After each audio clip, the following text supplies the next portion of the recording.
మీరు weight loss డైట్‌లో ఉన్నారా? అయితే ఈ విధంగా ఒక్కసారి వెజ్ పలావ్ చేసుకొని తినండి. చాలా బాగుంటుంది. ఎక్కువ కూరగాయలు, ఎక్కువ ప్రోటీన్, తక్కువ కార్బోహైడ్రేట్స్ చాలా సూపర్‌గా ఉంటుంది వెయిట్ లాస్ వాళ్ళకి.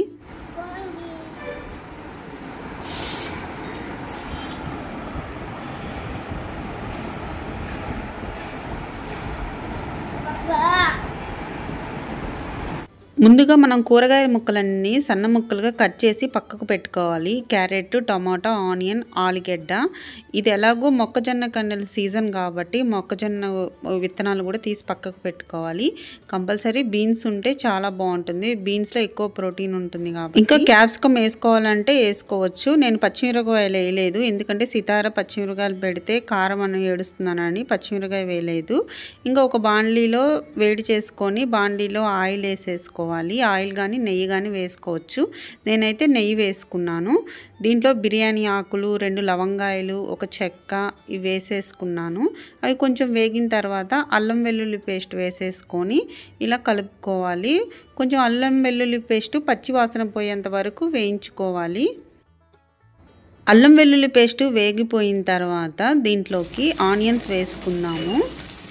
ఉల్లిపాయ ముక్కలు కూడా వేగిన తర్వాత 2 టమాటాలు వేస్తే మంచి టేస్ట్ ఉంటుందన్నమాట బిర్యానీకి. ఇంకా మనం కట్ చేసి పెట్టుకున్నవన్నీ బాండీలో వేసేసుకొని కలుపుకోవాలి.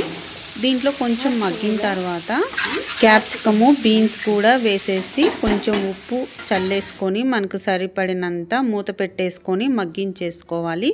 వాటర్ ఏమి వేయనవసరం లేదు, కొంచెం మగ్గిపోతుందన్నమాట. నేను నైటే ఈ పచ్చి బఠానీ, తెల్ల శనగలను నైటే నానబెట్టుకున్నాను. ఇవి తెల్లారేసరికి బాగా నానిపోతాయి కదా, ఇవి ప్రత్యేకంగా మనం ఉడకబెట్టుకోని అవసరం లేదు.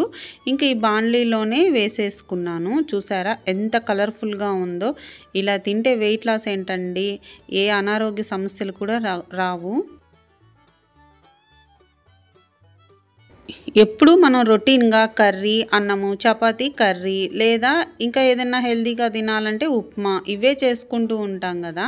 అప్పుడప్పుడు ఇలా చేసుకొని తినండి, హెల్తీ ఆప్షన్గా చాలా బాగుంటుంది. పిల్లలు కూడా చాలా ఇష్టంగా తింటారు.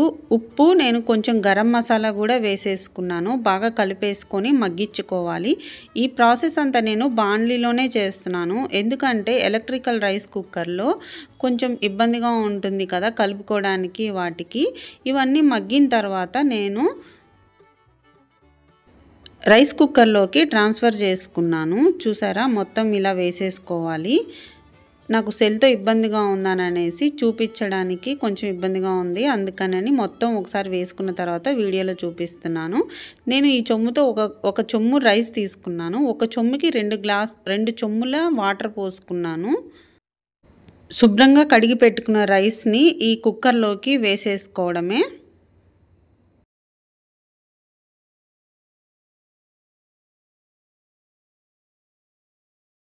ఇలా మొత్తం వేసుకున్న తర్వాత ఒకసారి ఉప్పు టేస్ట్ చేసుకోవాలన్నమాట. వాటర్ ఎలా ఉండాలంటే కొంచెం ఉప్పగా నోటికి తగలాలి. అలా తగిలితే ఉప్పు కరెక్ట్గా సరిపోతుంది ఉడికేసరికి. చూసారా ఎంత కలర్ఫుల్గా ఉందో చూడడానికి మాత్రం.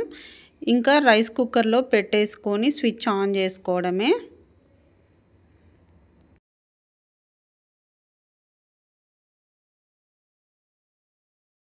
ఈ లోపల నేను 2 ఆలుగడ్డలు, 2 టమాటాలు, కొంచెం బఠానీ వేసేసి కొంచెం పలుచగా కర్రీలాగా చేసుకున్నాను. బిర్యానీలోకి బాగుంటుందని.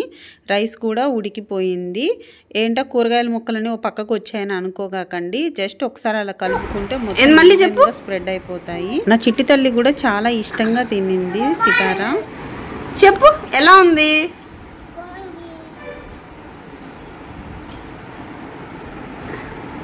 సూపరా?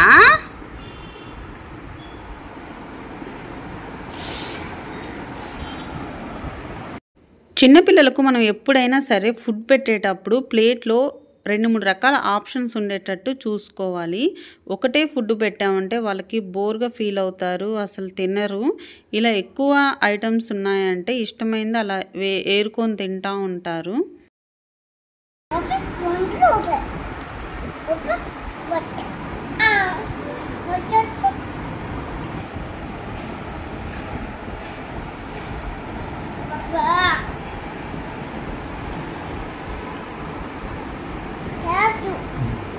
క్యారెట్